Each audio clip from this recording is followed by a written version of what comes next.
Pretty nice space station, huh? But just wait. After a couple more stops on the Astral Express, you'll see sights that'll make this place look ordinary. Oh, the cosmos is so vast that the unknowns far outnumber the knowns. But none of them will end up being anything amazing. The farther you go, the more you'll understand what I mean. So do your best with the Nameless. Break a leg! And remember to send an update or two to Asta when you've got some downtime.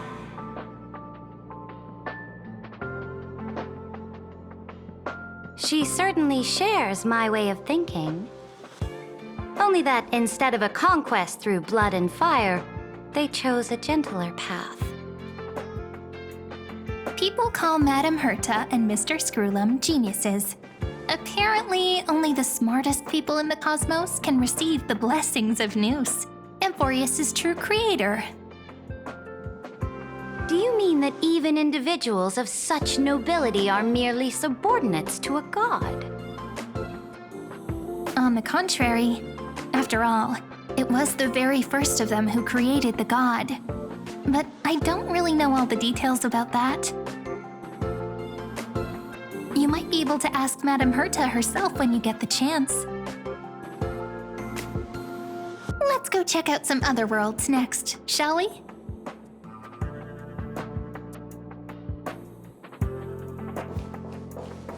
Oh, the cosmos is so vast that the unknowns...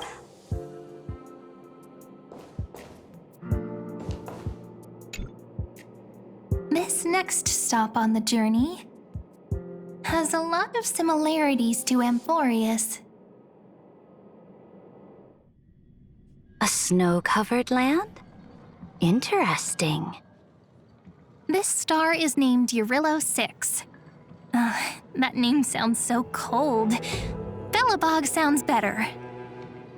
The girl we see here holds a similar station to you, Imperator.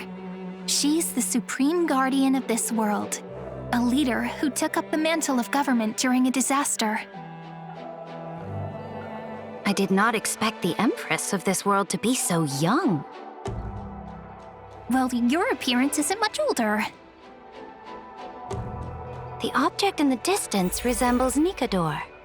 Is it a weapon? No, it's called... Right! The Geological Reconstruction Unit. Just Georios' Titankin? Disappointing.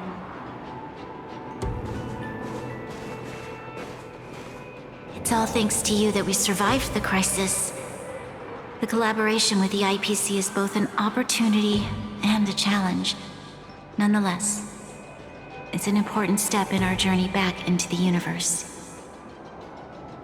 This world was sealed beneath its sky just like Amphorius was, and they only managed to reconnect with the stars when the Nameless arrived.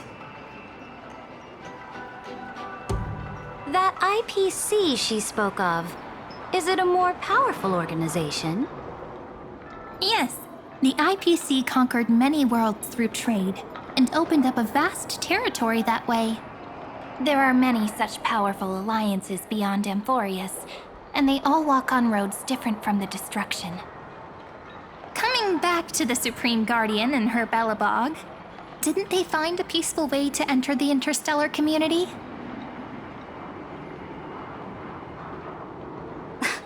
That cannot be true. That IPC would never have grown so big on trade alone. It may pretend to be a wealthy merchant with clean hands, but I am willing to bet that it grew fat on gory oppression and bloodshed.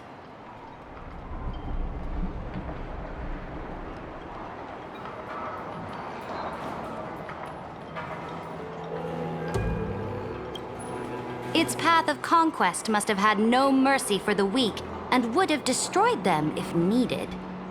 Are you telling me that this snowland never thought about tossing its dignity to the wind and kneeling to the IPC? I will not believe it. I will never allow the Imperator's empire to be sullied by others. Amphorius must become a power so strong that no interstellar foreigner would dare to look down upon us. Imperator, Belobog isn't as weak as you imagine. Listen. I indeed hesitated. But now I understand what we must do. Belobog must learn how to walk on her own until she no longer needs the support of others and can stand on her 2 feet among the stars. Even if I may not live to see it, I believe such a day will surely come. They still have their dignity intact. One day, that hope will melt through the ice and help them into a prosperous tomorrow. But the order of the cosmos is already set in stone. The old laws decree that only the strong survive, binding the weak in an unbroken chain until they wither and turn to dust. Unless they embrace the power of the destruction.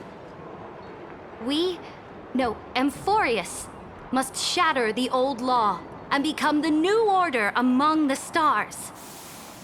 Speaking of the Order, another one of my friend's companions may be able to enlighten you further on that. Let's go to the next page.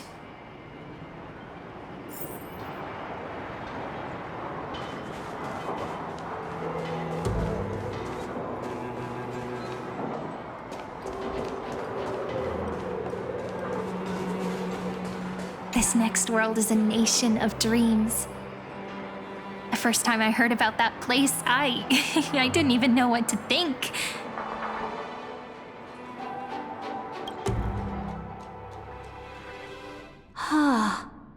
Such opulence does indeed evoke astonishment. This world is called Penacony, an eternal city built upon a land of dreams. It's also my friend's previous stop, where they went through a risky but exciting adventure. Tell me about it then. That man standing afar has wings on his head. I am truly curious.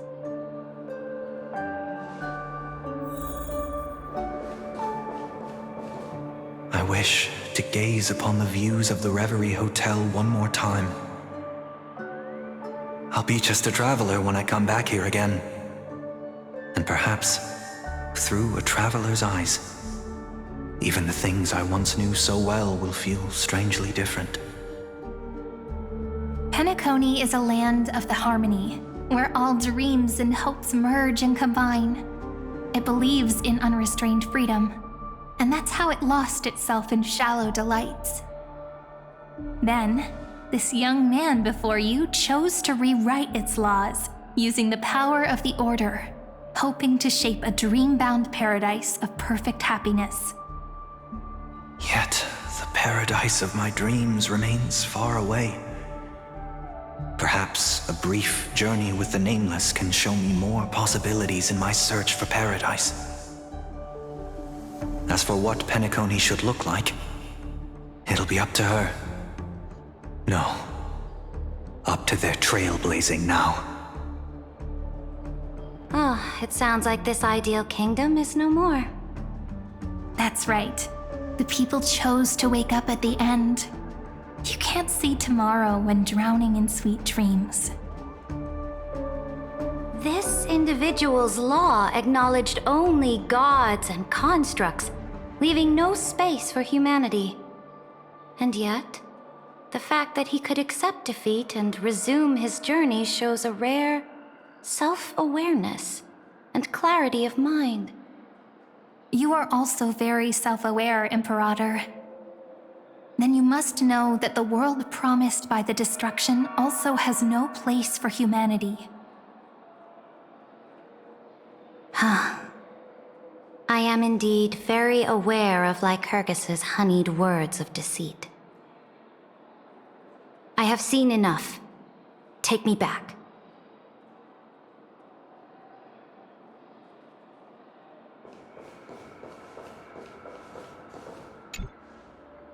Then let's wrap up this trip down memory lane with one last scene.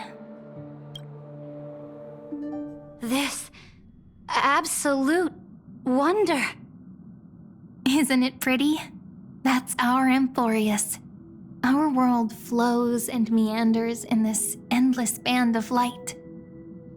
Though we were born from the designs of the gods and are not yet truly alive, the Chrysos heirs of Amphorius still chose to stand against fate and carved a legend no different from that of humankind. Will you really renounce the heroes in this world's previous 30 million cycles, Imperator? Including even yourself. Will you bow to brutal destiny and allow that puppet master named the destruction to have their wish? I know what you want to do, sidekick. You want to use that deliverer's memories to influence me and tilt the scales of law toward him and the two geniuses. You really saw right through me, Imperator. How can one rule an empire if one is incapable of understanding people's minds?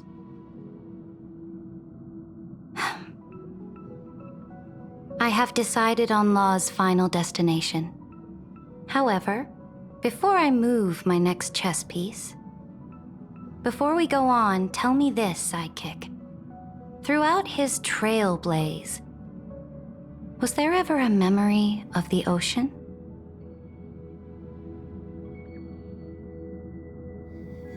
The ocean. My cradle. My home. You shall complete your conquest in the ocean at the boundaries of this world, and eternally slumber in the sound of tides. You shall eternally slumber in the sound of tides, and complete your conquest in the ocean at the boundaries of this world. Our prophecies aligned as flawlessly as a sea snake circling upon itself. An elegant loop, like a joyful hymn, like the circulating ocean current, like our two fates, like Amphorius itself.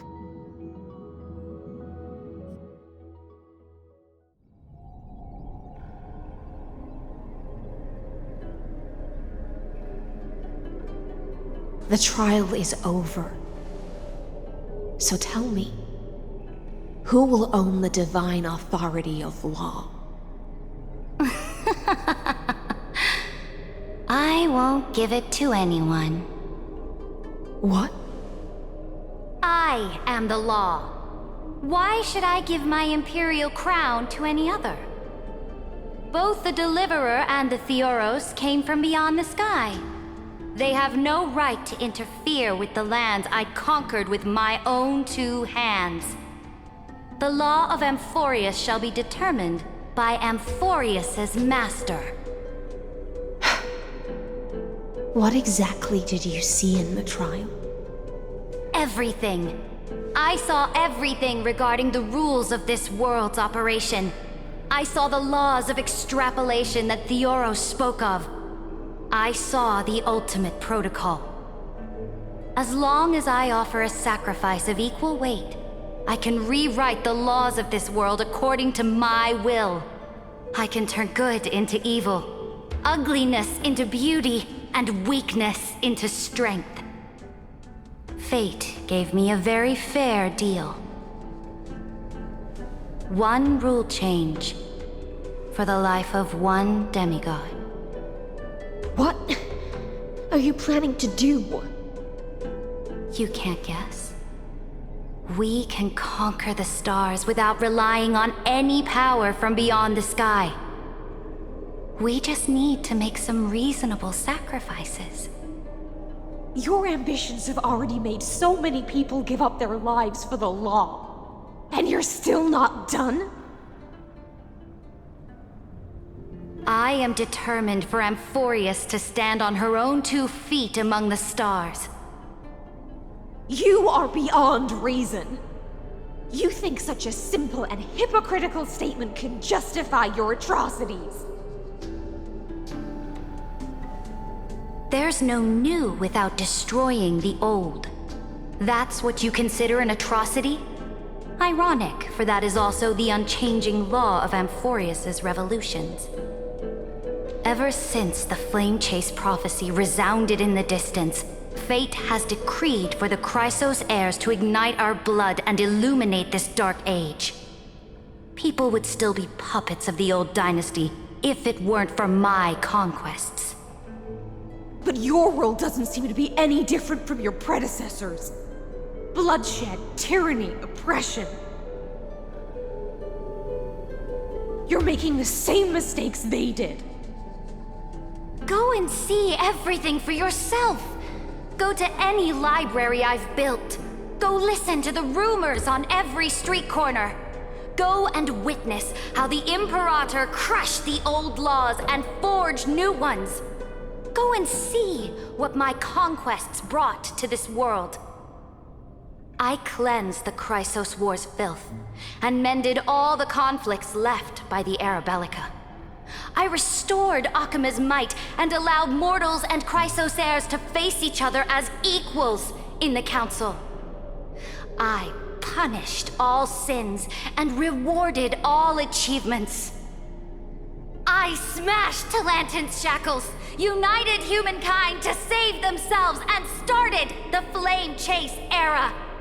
That's what the Imperator has done in her glorious life. So now, hearken to my final words.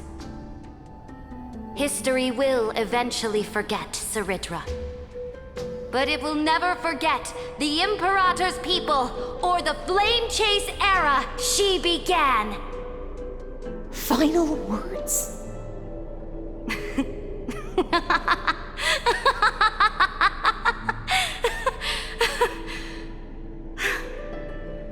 Amphorius is about to be destroyed. There's no time left for pointless debates. There is only one law I want to overturn to aid the final battle of deliverance.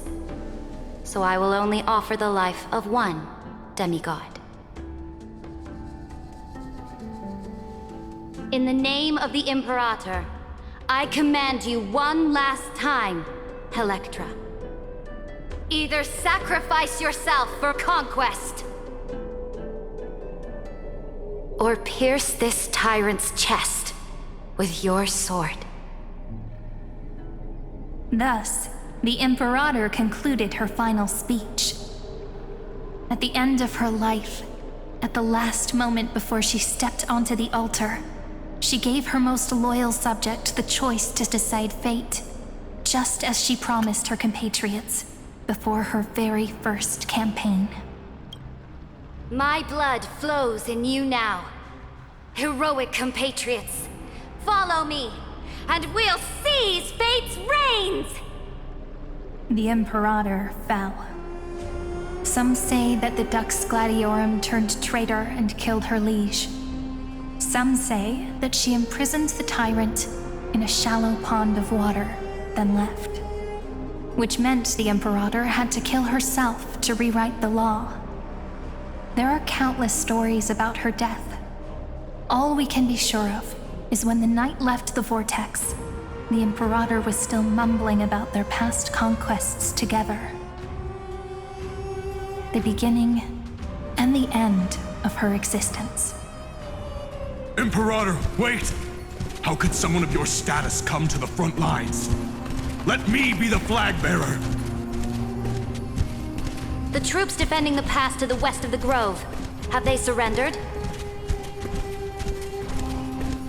They ran as quickly as they could when they heard your name. The Golden Cocoon Pass is now in the First Legion's hands. Good. What about the Delosian militia? The Third Legion set fire to the mountains and flattened everything west of the basin. They just need a few more days. That is enough. We cannot afford to miss an opportunity for victory. Lastly, how many Laedonian cannons are left?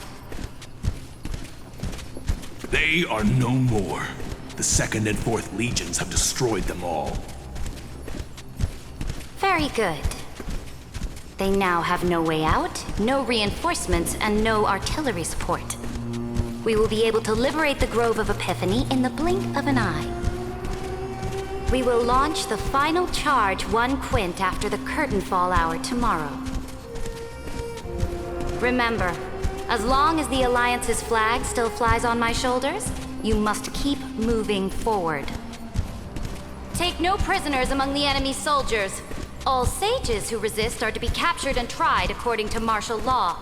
And do not destroy any books. Now go! Notify the entire army! Understood! Those who are resolved to die, we salute you.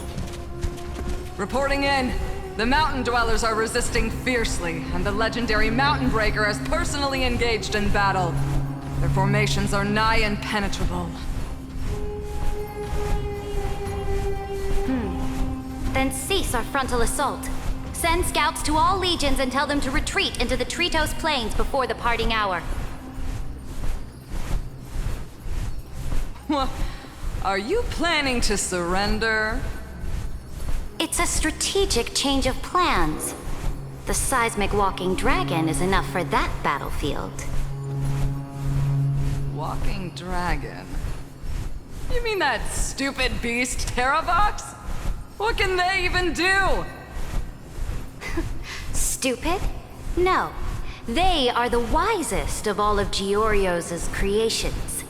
Only they can perceive the currents of time. Let them deal with their earthly brethren. We will advance and take the lead in defeating what remains of our enemy. I will deliver the most fiery retribution for the humiliation they dealt us, and crown myself with a god-slaying wreath. Understood. I'll see to it. Those who are resolved to die, we salute you. The Temple of the Three Fates sent a letter, Imperator. They refused to surrender and said this letter is their last warning to us. Tell the commanding officers not to launch any attacks unless they receive the Imperator's handwritten approval. Disobedience will be punished by death. What are you doing? The priests of the Three Fates aren't soldiers, but politicians. Do not mistakenly believe they don't have a plan. These dying pests will wring out every idea from their brains, all for short-sighted gain. They are much shrewder than we are. I am inferior to them in that regard. They also have the prophecy to wield as a weapon, something I am not blessed with. Launching an unplanned attack will only disadvantage us, as all of Emphorius will judge our actions. Which means, I will be heading to the battlefield myself, just as I have always done. This time, however, I will go alone. I will conduct secret negotiations to ensure fate is on our side. Understood. The legions will make their preparations. Those who are resolved to die, we salute you.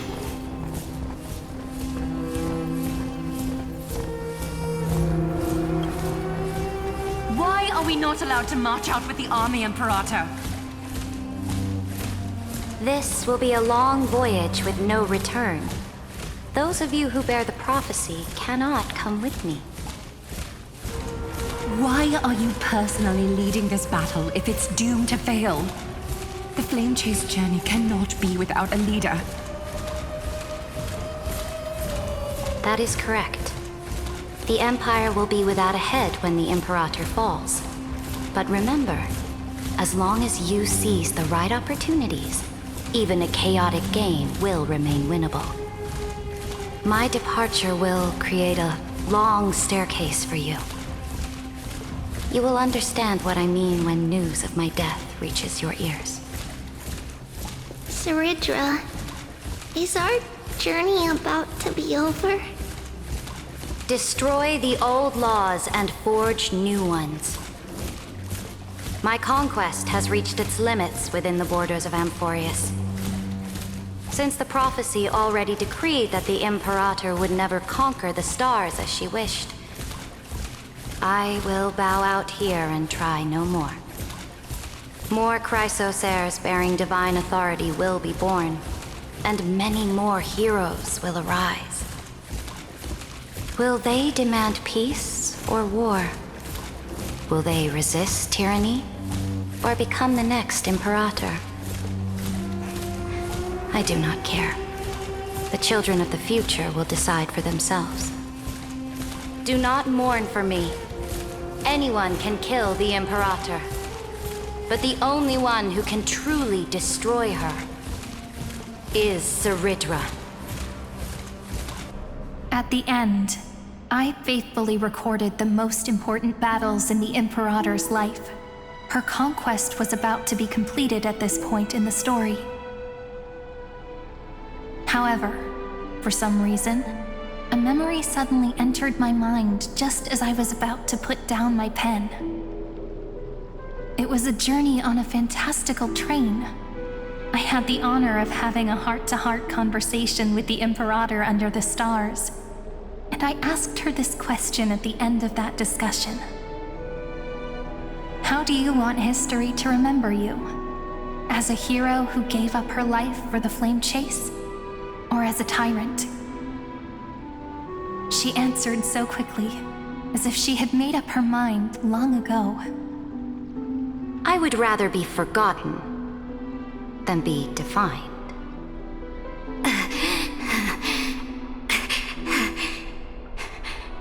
Because the law can be neither eternal nor unchallenged. And only humanity can pen laws into history's pages. Now, I have shattered the greatest law of Amphorius. The game is nearing its end. Dux Gladiorum. Even though you killed the Imperator in the previous 30 million cycles, this time, you finally found your own law. Then, High Sealants, Electra.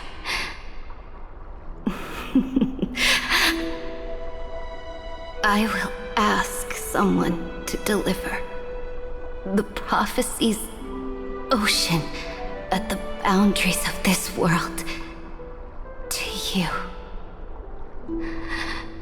Will you choose to swim into that ocean? I do not care. Do not care.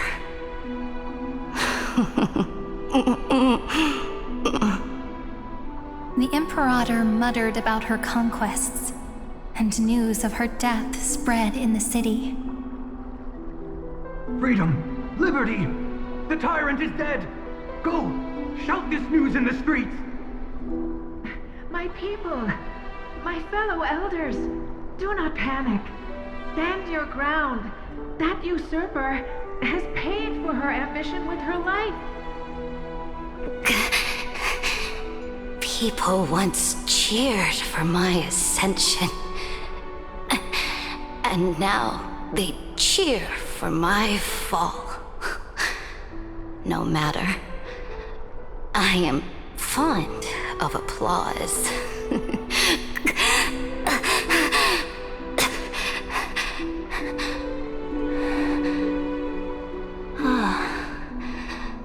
I see the cosmos, the battlefield that I cannot reach. I will return in the next cycle. The stars will hear my legion's war drums. Hear the great name of the Imperator. Hear Amphorius's Sarid.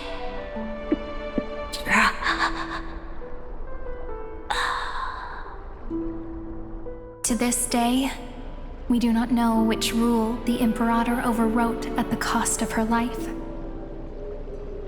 Perhaps the truth will only be revealed at the moment of checkmate, just like every chess game she ever played. We only know her death inflamed Akama.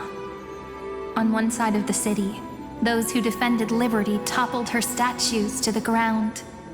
On the other side, her supporters put themselves between the masses and her monuments, declaring loudly that the Sovereign is still among the people. It is said that golden blood congealed into the same letters everywhere they fought. It was the name borne by Akama's first and final sovereign, the Imperator Saridra. But the one who bore that name did not see any of this. Her gaze was cast far away, and the sound of tides in her ears drowned out the people's cries. What was the Imperator thinking about in that prophesized ocean at the boundaries of this world? In that shallow puddle of stagnant water, was she reminiscing about her past conquests?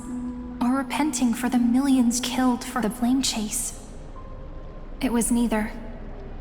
The Imperator only saw how the surface of the water gleamed like that crude chessboard, dissected by light and shadow in the afternoon when her teacher played against her for the first time. Look at this chessboard. What do the pieces look like? They are strangely beautiful. They look like the stars in the night sky ablaze.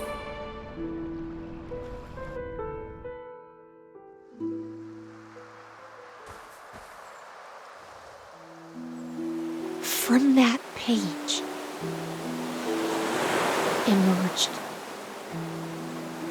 an ocean so vast, so pure, not a single trace of corruption. Is this Saridra? Electra, my subject. Ever since you walked out of the tainted ocean and pledged yourself to me, I have seen the abyss in your eyes and the emptiness in your heart. That was why I promised you a new ocean, where the Imperator's ambitions would serve as the currents, and loyalty would be its light. Electra, my subject. You have done your duty as my blade. The prophecy has now made its final decree on the road I intend to walk. My conquest is doomed to never reach the stars. But the Imperator never makes empty promises.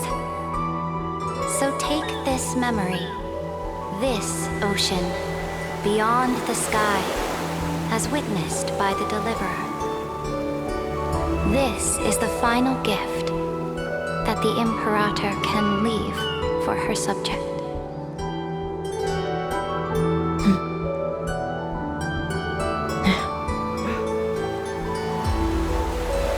When I was still a fish in the ocean, I always felt so genuine swimming through the waters. But once I stepped onto land, I found myself caught in a play. Every land dweller wore a mask in their life. So I, too, donned a costume and tried to find my role in this show. I became your blade in war and the violin strings at banquets. Do you still not get it?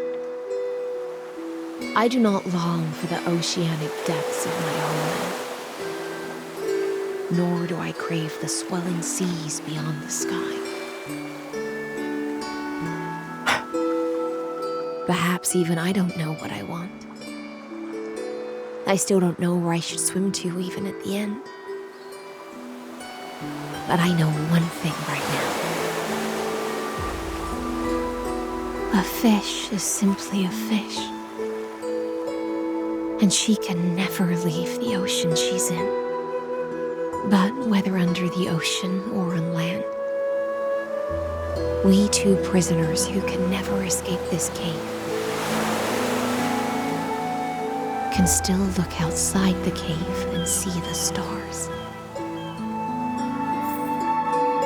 I have to admit, the 12-factor simulation of life in this experiment has far exceeded my expectations.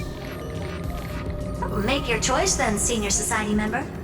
Do you want to keep walking down the wrong path and be remembered for your incorrect conclusions?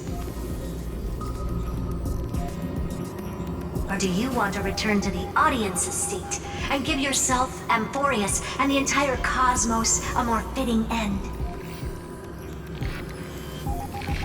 I must refuse. A dead man never fears death. Did I not make myself clear? Have you forgotten about our dear Lord of Silence? You wouldn't want her to consider your 8 other clones as cancers within the erudition and chop them all up, would you?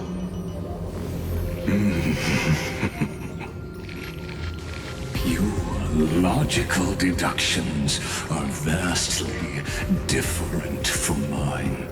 Therefore, allow me to provide one more academic recommendation. Listen, my peers. Why don't you look beyond this world? Just as the Chrysos heirs did. Re-evaluate your calculations and take into account all enemies in the upcoming war among the Eons. Amphorius is not a place where 3 paths entangle, but where 3 paths fight to the death.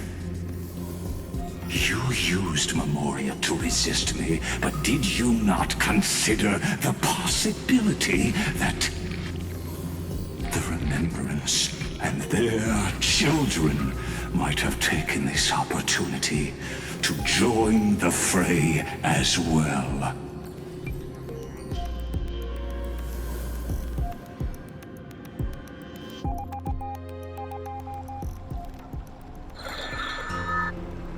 Oh, so this isn't just silence.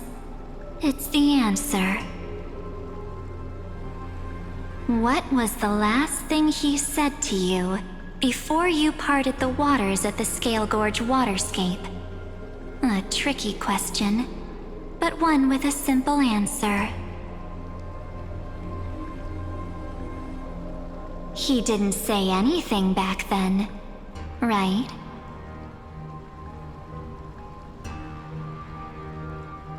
That's correct. And now I'm sure. You are not March 7th. There's no way she would remember that detail.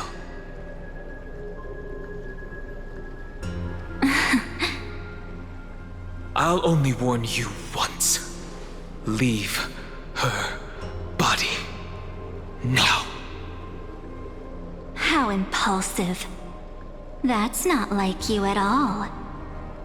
Why don't you calm down and think about another possibility? I didn't take over March 7th's body.